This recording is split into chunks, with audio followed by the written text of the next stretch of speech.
Presented by Adya Arnab Entertainment एक चारी। बोला बोला बाबा धनकुंड नाथ की।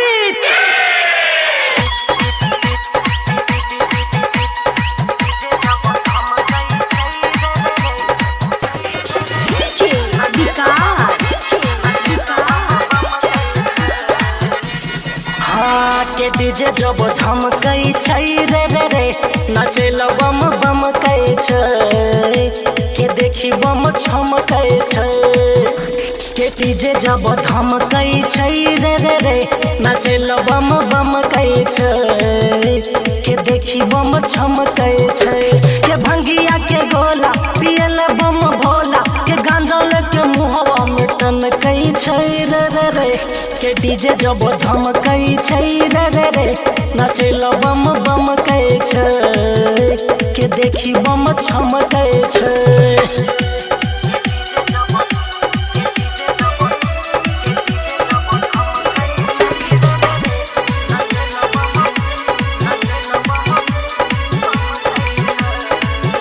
अरे भोले के दरबार जाए में भैया लागल छे भीड़ भरमार रे बोल बम बोलत चले कंवरिया चढ़त सुइया पहाड़ रे।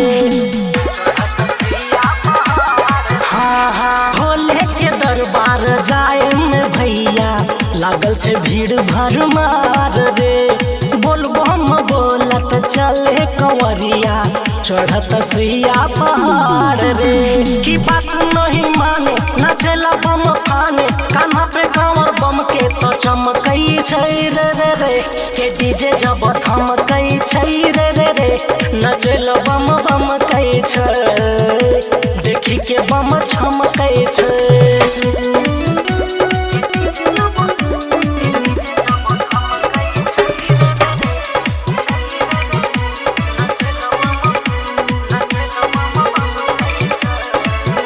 हरे नाचे में भैया भौजी कंवरिया करी दिल के बवाल रे राइटर चंदन चाहत बोले नाचे छे भौजी कमाल रे।